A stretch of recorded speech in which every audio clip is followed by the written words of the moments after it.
everyone, hello my money friends, welcome back to the channel. Dunk here from Dunk's Money. If you are a subscriber, thank you very much for subscribing. I really appreciate the support, and thank you for all the liking and commenting on my previous videos. If you are new to the channel, I'm Dunk. I'm from Scotland. I'm an entrepreneur and then I'm an investor.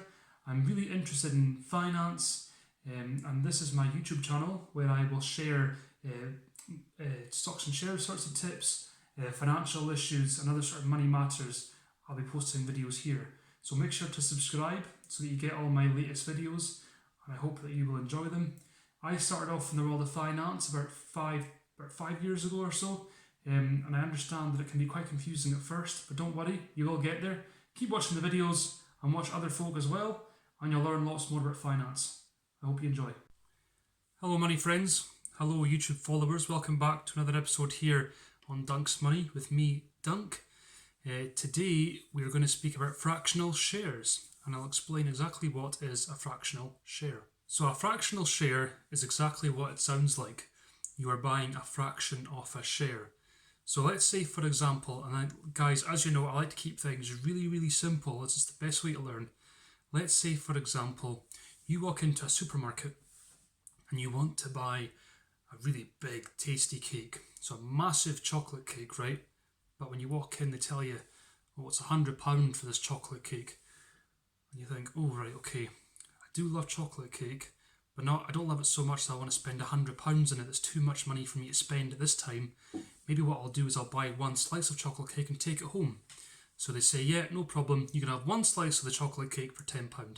So it means you go home, you still get a slice of cake, which is great, and you haven't spent as much money as you would have on the whole cake. So all in all, you're pretty happy. You've got a good deal, or so you hope anyway.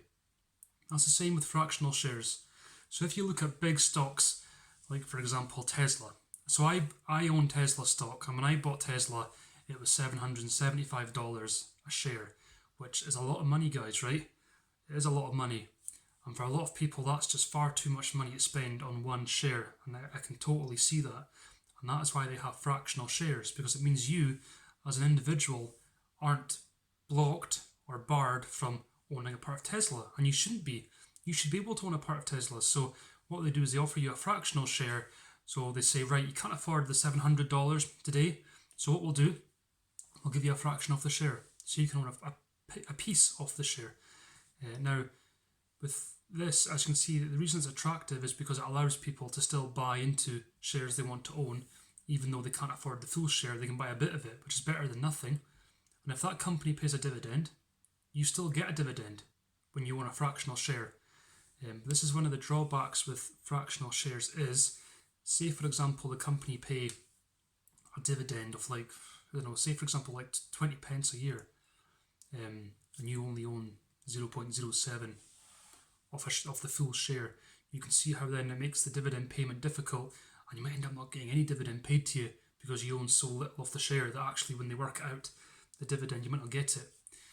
And the other problem with fractional shares is selling them back. They should sell back pretty easily as you would with a full share, but the stock exchange is an open market where we are trading shares, and the full share can be more attractive to those buying. So like I say, normally it will sell back just as quickly and instantly as your full share.